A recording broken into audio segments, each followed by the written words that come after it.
Hello, my name is Kristin Morrow, and I am a registered dietitian-nutritionist for Doylestown Health in the Outpatient Nutrition Counseling Services office. Today we will be discussing sugar.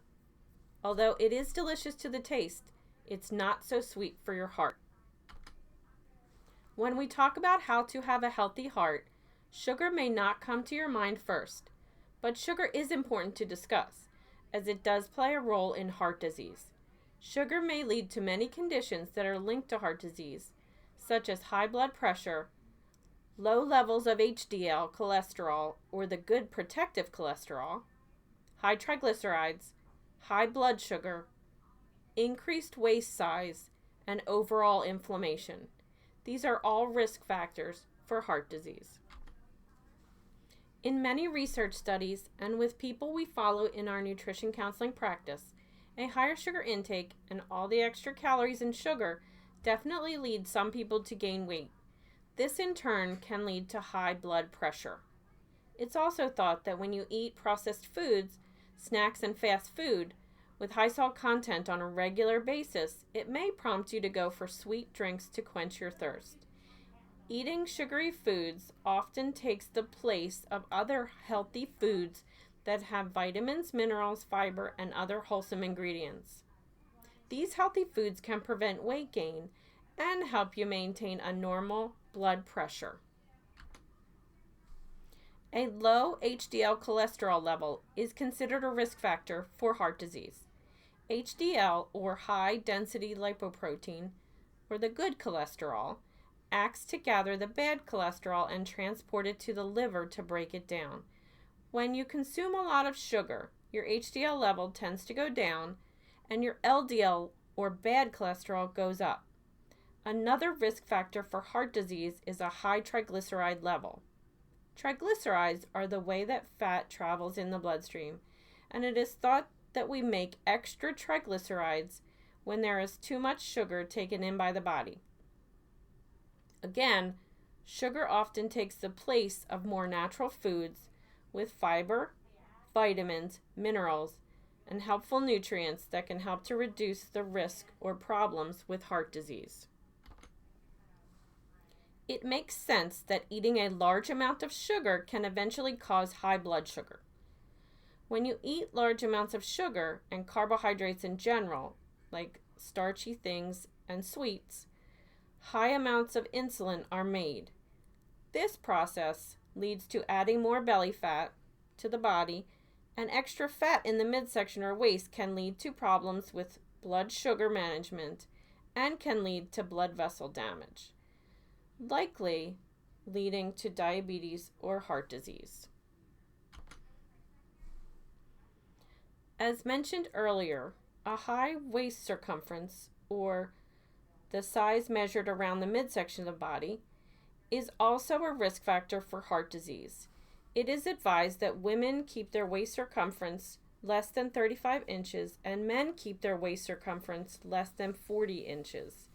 Eating extra sugar can provide extra calories to one's diet and therefore add weight to the midsection, where it is closer to the heart and vital organs. This is harmful. As I discussed before, eating more sugar often takes the place of other essential nutrients that can help with good blood pressure, good blood sugar, good HDL levels, and lower triglyceride levels. Foods with potassium, magnesium, and calcium help to improve blood pressure. This concept is part of the DASH diet. DASH stands for Dietary Approaches to Stop Hypertension. The DASH diet has a fair amount of foods that are fruits, vegetables, starchy vegetables, milk, and yogurt, preferably fat-free or low-fat. All foods should be in their whole food forms, not in a processed food. It's interesting to note that some foods like almonds, green leafy vegetables, and milk products have all three of these important minerals for good blood pressure.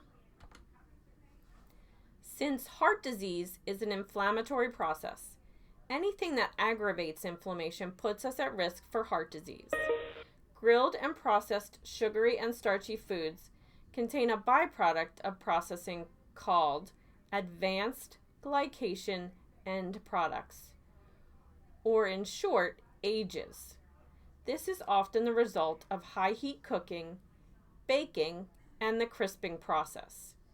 These AGEs can react with your own tissue proteins and cause problems with cell function. Because of this damage to the cells, AGEs likely play a role in heart disease, diabetes, liver disease, Alzheimer's, and blood vessel damage. So, to summarize, eat more fruits, vegetables, and whole grains, and eat fewer processed foods and sugary baked goods to help reduce overall inflammation. So you might be thinking, fruit has sugar, so fruit is bad for me. Fruit is a very different food. It is not the same as processed sweets and snacks, or added sweeteners like the sugar in jam and high fructose corn syrup used in many drinks and snacks you might buy in the store. Fruit is very low in calories and is high in fiber. Fiber helps lower your cholesterol and weight and helps with blood pressure management. Fruit has vitamins and minerals. Some of these play a role in good blood pressure. Some play a role in reducing harmful substances that cause damage to our cells, like in cancer or heart disease. Fruit also has a high water content, which makes it a source of fluid for the body as well as a very low calorie food. It is low calorie because the sugar in fruit is diluted, and this results in a much lower sugar content than if we were to eat cake or candy. Fruit also has a substance called phytochemical. These are the colors, textures, flavors, and aromas you find in fruits that are part of their protective mechanisms as they are growing. These phytochemicals end up being protective for us from disease as well. One example is the blue in blueberries, which helps to protect the fruit from the sun, almost like a sunscreen. Then that blue color or pigment helps us to keep blood vessels open and our blood flowing easily. What does this mean for you? How much sugar is too much? The American Heart Association recommends that we limit added sugar. Women should consume no more than 6 teaspoons of sugar a day, men no more than 9 teaspoons of sugar a day, and children just about 3 teaspoons of sugar per day. But because we don't usually just eat sugar by the spoonful, and it is often in packaged and processed foods, we need to look on the food labels to limit sugar to 24 grams a day for women, 36 grams of sugar per day for men, and then just 12 grams of sugar per day for children. Since eating sugar often leaves us wanting more sugar, it may be wise to guide children at their young age to limit sugar so that they don't develop a life pattern of eating extra sugar, like as in a sweet tooth many people say they have as an adult. Choosing more fruit as a sweet side dish or as a dessert, eating more vegetables and whole grains with lean protein foods will help children develop good balanced eating habits and prevent them from developing that sweet tooth. To find out how much sugar has been added to your food, look at the nutrition facts label on packaging.